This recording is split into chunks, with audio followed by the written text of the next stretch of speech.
My name is Dan Plexman. I'm from Thunder Bay, Ontario. I'm 41 years old.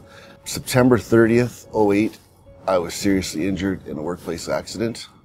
I was working for a hydroelectric utility company. I was in a man lift, I was 20 feet up in the air. There was an electrical arc flash fire. The steel bucket that I was in was completely engulfed in flames. I was burned third degree to 70% of my body. Then I fell out of the machine and I hung there swinging on my safety harness on fire until that safety harness burnt right through, and then I fell 20 feet to the ground. Since I've been burned, since I've had this accident, there's a definite line in my life. One half of it is the pre-burn Dan, and the other side is the post-burn Dan.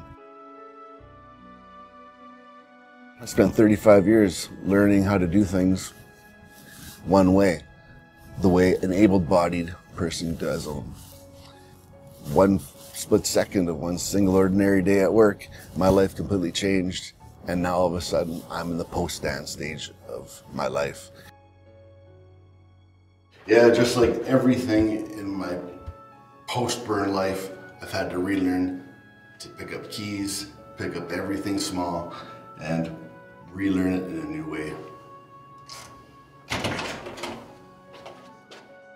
I found myself reverting back to the Dan who was 9 and 10 years old, who had some traumatic experiences.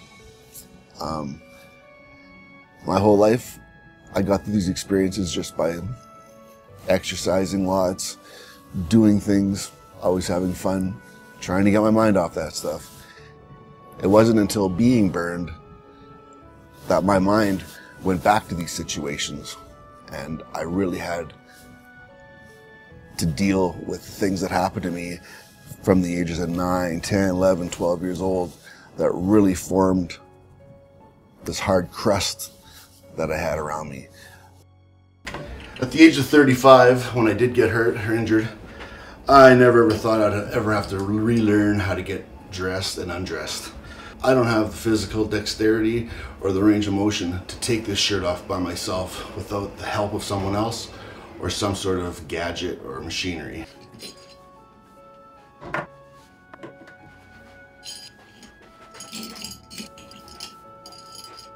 I've actually had a couple times in the past couple of years taking shirts off and not having anybody home where I've almost strangled myself.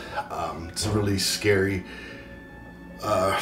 petrifying experience when you got a wet shirt wrapped around your neck and you only have one hand that you can reach to pull.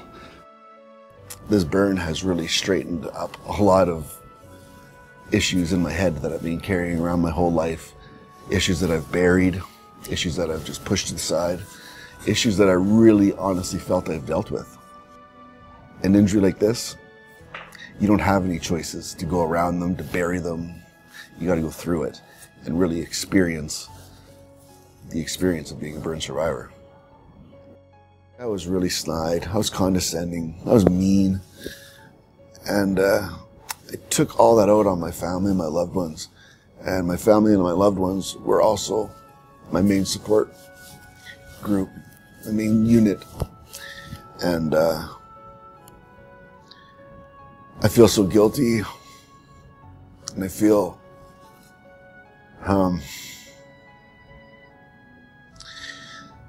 so guilty and I feel so angry at the same time. And that's the truth.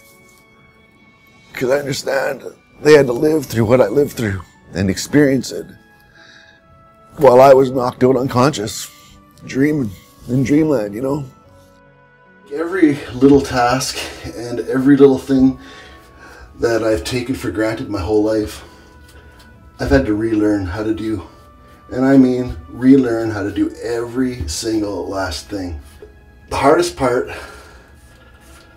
of learning and growing as a person with this accident is learning how to ask for help and learning to accept help, because sometimes I just need a third hand.